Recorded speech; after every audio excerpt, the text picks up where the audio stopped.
It is 1:12.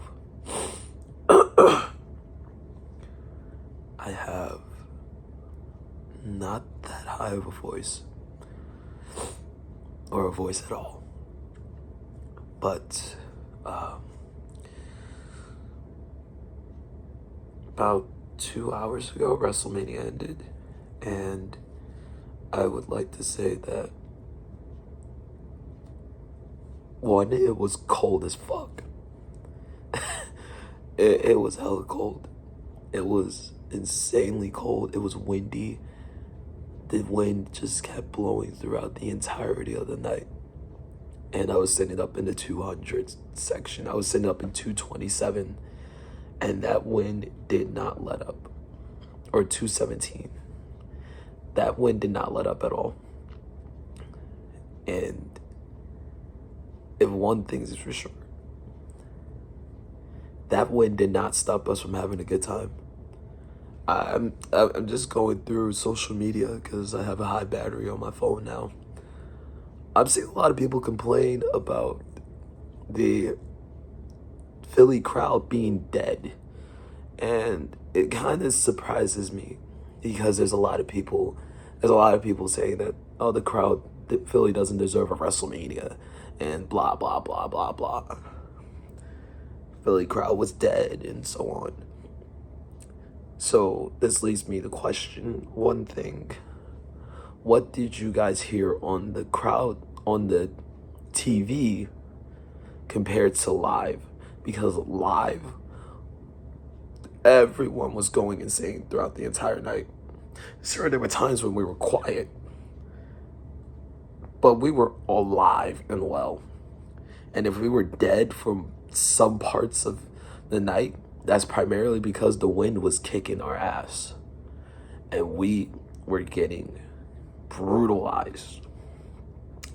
So that's just something to keep in mind. That's just something I'm gonna just keep in mind. But I will say, just that experience. This is my second time at a WrestleMania. I was in LA last year, and now being here in Philly this year, it's 10 times different. The atmosphere is so much more insane than it was in LA. LA's more sophisticated in a sense. And Philly is more rowdy. It's more straight in your face, which is why I had to make that comment about the crowd and about us as an audience being alive. Now, LA was cold by the end of the night, but Philly was cold throughout the entire night. But we kept ourselves going, and we kept ourselves going because we love this shit. We love wrestling in our city. This is something that we enjoy as people who have had a strong history of wrestling for years. Now, if you want to talk about dead crowds, maybe look at Tampa and the Royal Rumble this year. Or if you want to look at bad crowds, maybe look at Pittsburgh in 2014's Royal Rumble. Hell, you can look at us in 2015 Rumble, but then again, I won't make a comment on that. But I'm not going to talk about, crowds no more. I just want to talk about the whole night. And WrestleMania, the night itself was absolutely insane. Night one, once again, a pretty much flawless night, a perfect night, minus one thing, and it was Jimmy versus Jay. Now, besides the main event and Becky versus Rhea, this was perhaps the most anticipated match on many people's cards. This was not really on my high point. I would say it was on a scale of 1 to 10, about maybe like a 5, because I knew kind of what was going to happen, and I knew just how the match was going to play out. Like, I wasn't too excited for it because all the other matches that were on this card had more excitement level to me besides LWO versus Legato and Dominic. I should just say Legado, and the 6-woman tag. Every other match was pretty much more exciting for me. Jimmy versus Jay really kind of was like the biggest letdown of the night. It just kind of felt like the energy just from, I think, a couple matches in, it was solid. Hell, even the tag team match between Andrade and Ray versus Santos and Dominic had some excitement, especially when Jason Kelsey and Lane Johnson came out. That was one that hit for me. But yeah, Jimmy versus Jay was just not really it. It's one of those times where I actually say that match was kind of bad. And normally I don't really call a match a bad match at times. Sometimes I just say it was fine, or it was a little bit iffy, but it still was worked out. This was kind of like a bad match. This was a bad match. And this was the weakest of the 7 matches that was on the card, which, all in all, made night 1 what it was, a success, a major, major success. The main event, The Rock at 51 years old, 51, still, man, he went, and people were going to have their opinions, and they were willing to wait and let time fly by for a bit. This man not only did not get gassed, this man performed at an elite level that many others have not performed at that age. He is 51 years old and looked like he was still in his prime. I mean, we're talking about 2000s, 2001 Rock. Hell, the return Rock from 2011 and those little matches he had with CM Punk and the tag match with Awesome Truth. That was Rock at his finest. That was Rock's finest hour. Roman tagging in Rock and letting Rock hit the rock bottom and the people's elbow, the pin Cody, which was the right thing to do, to give you more seed in it, to give you more doubt heading into night 2, which now makes night 2 feel like it's about to be the most insane night in WrestleMania history. This is why they had the 2-night concept now, is because you try to fit this all in one bunch, and you try to do this all together in this time period and try to fit it within 4 to 5 hours. It just won't work. It just won't work. So I am so glad that this match happened. It was a fantastic main event, by the way. Probably, in the sense, one of the best tag team matches in WrestleMania history. I say it's a top 5 candidate. Right up there with last year's main event, TLC 2, the Triangle Ladder match, and so many other classics.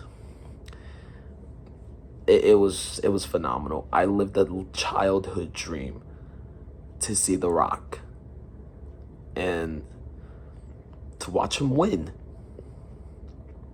Unbelievable. 25 years to the day, 25 years to the time where he may have been his first WrestleMania in Philadelphia. 25 years later, he wins, I believe, his second. He wins his second ever main event, redeeming his loss from his first main event. Incredible. Some other notes that I would like to cover. Sami Zayn ending the 666-day reign of Gunther. That was the one that broke me. That was the one that broke my voice in a way. That was incredible. I love Sami. Gunther, props to the guy.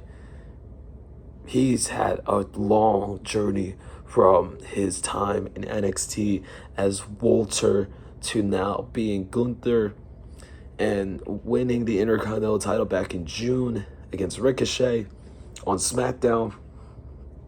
and then go on this near 2+ year reign as champion. He kicked ass, man. So Gunther, some props to you. Congrats to you. You deserve all the flowers for an incredible reign. But Sami Zayn, congrats to you again. 2 years in a row that I've been able to watch Sami win big matches at WrestleMania, from WrestleMania 39 to WrestleMania 40. This one really made me feel. This one made me feel. This one made me feel a lot like I was gonna choke up and start crying again. The 6-pack ladder match, A-Town Down Under and Awesome Truth winning. I really did not think that I was gonna be right on most of these predictions. Like, my prediction count is 6 out of 7 for night 1. 6 out of 7, which is insane. I shouldn't have had these many right predictions, but yeah, A-Town Down Under and Awesome Truth winning the tag titles, the right decision. Prawny cocky heels and a well-loved babyface team winning titles. Judgment Day going on a losing streak at WrestleMania. What is it? 3 out of 4? Oh no, 2 out of 3. Or 1 out of 3. Which is insane. Rhea Ripley retaining the women's title against Becky Lynch. I thought Rhea was going to lose, and I love Rhea Ripley, and I doubted Rhea Ripley, and I'm an idiot. Call me in the comments. I'm not a mommy lover. I'm a mommy weirdo. I'm a mommy hater. That just hurt my soul saying that. But damn it, I thought the title reign was going to end, but no. I like what they did in the match. That match was, at the time, one of the best women's matches we had this year so far. We still got Io versus Bayley tomorrow, or should I say later today or tonight. And it was unbelievable. I loved it. I loved every single minute of that Becky Rhea match. They stole the show, and Rhea retaining clean. I can't deny the result, but I can also say I cannot lie. It was a fantastic match. The right winner won. And Rhea is going to hold on to that title probably for at least a long, long time until another challenger comes along the way. You have the 6-woman tag, Black Excellence, Bianca, Naomi, and Jade. Great entrance with those 3 facing Damage Control. That was a nice little entertaining match. I didn't mind it one bit, with those women winning and Jade showing off her incredible improvement from in her first match in WWE. Unbelievable on the biggest stage. Amazing work.